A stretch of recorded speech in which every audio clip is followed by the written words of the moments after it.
So let me get this straight. I've been watching for 3 weeks anti-Semitism on the rise across major American cities, across college campuses, and frankly, across the world.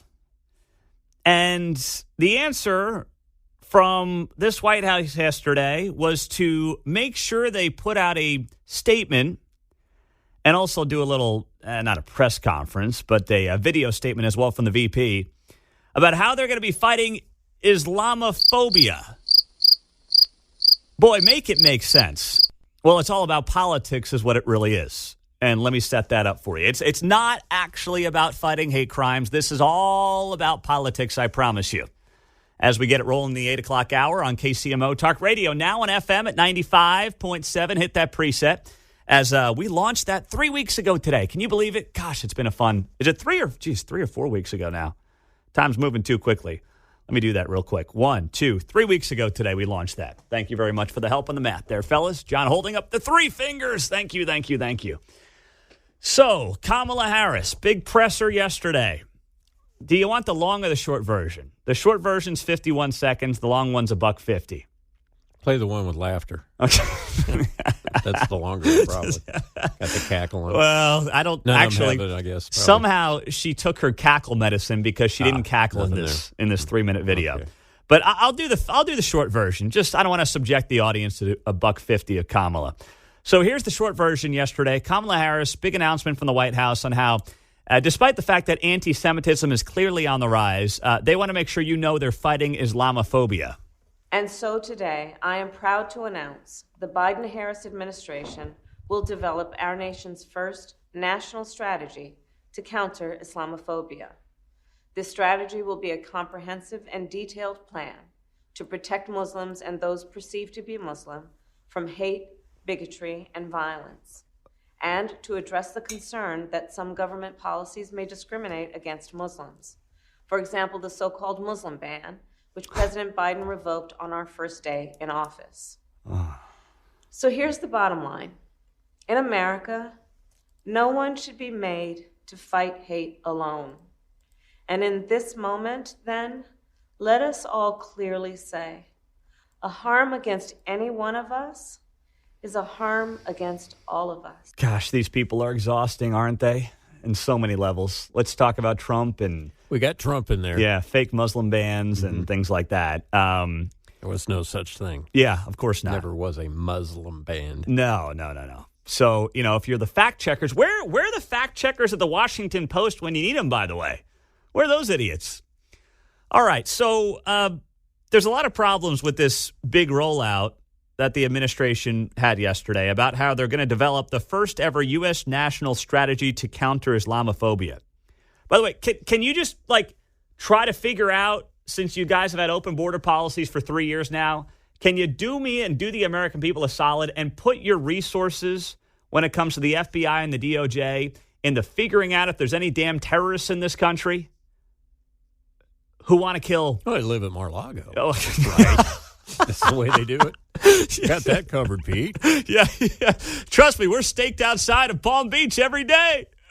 We're watching for the terrorists, don't you know? Boom, boom, boom. Oh, that was good, John. Well done. I would like that, though. That'd be a nice place to start. But no, they're going to make sure they're fighting Islamophobia, despite the fact that what's actually on the rise is anti-Semitism.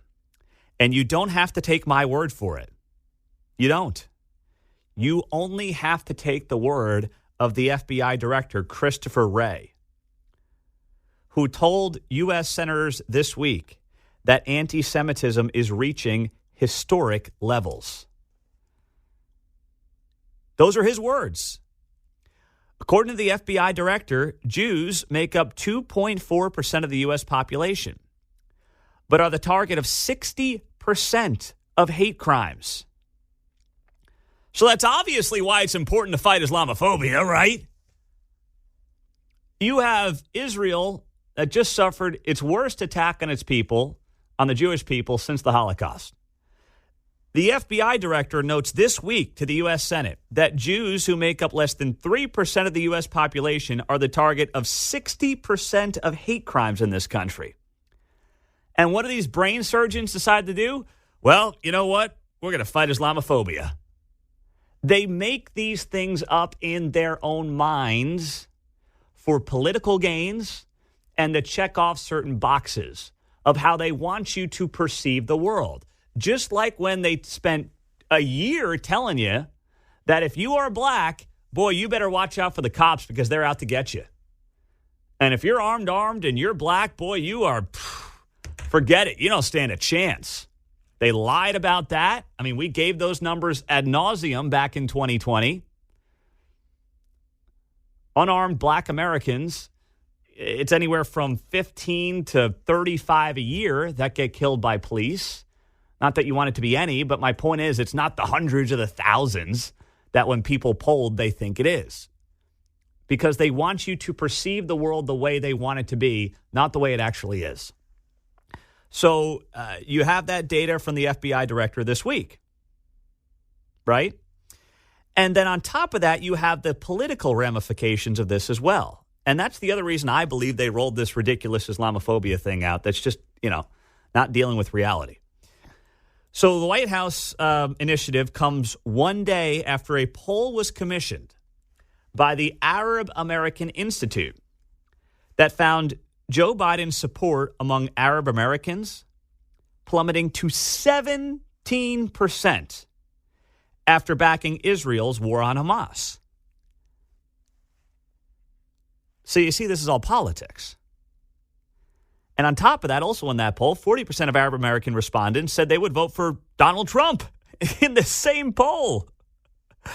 So this is all politics. That's all this is. And there's something rich about these comments coming out from Kamala Harris from the White House on the very same day that you had the leader of Hamas. Think about this, all right? On the very same day that Kamala Harris does a press conference or does a little video statement about how they're going to fight Islamophobia, the same day Hamas leadership goes on international TV and declares that their goal is to erase Jews and Israel off the planet. Here's what that guy had to say, and I'll interpret it for you after this. إسرائيل دولة لا مقام لها على أرضنا. إحنا الدولة لابد أن نزيلها لأنه بالفعل هي تعتبر كارثة أمنية وعسكرية وسياسية للأمة العربية والإسلامية. يجب أن تنتهي. لذلك إحنا لا نخجل من نقول ذلك بكل قوة. Here's the interpretation of that from Hamas official Ghazi Hamad. Israel is a country that has no place on our land. We must remove that country because it constitutes a security, military, and political catastrophe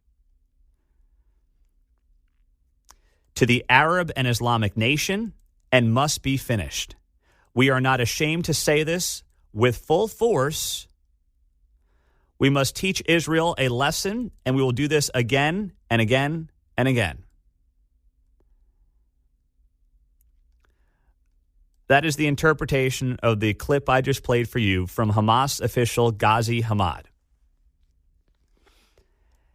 And on the same day he says that, the White House is like, boy, we better start fighting Islamophobia. Yeah, that's really on the upswing.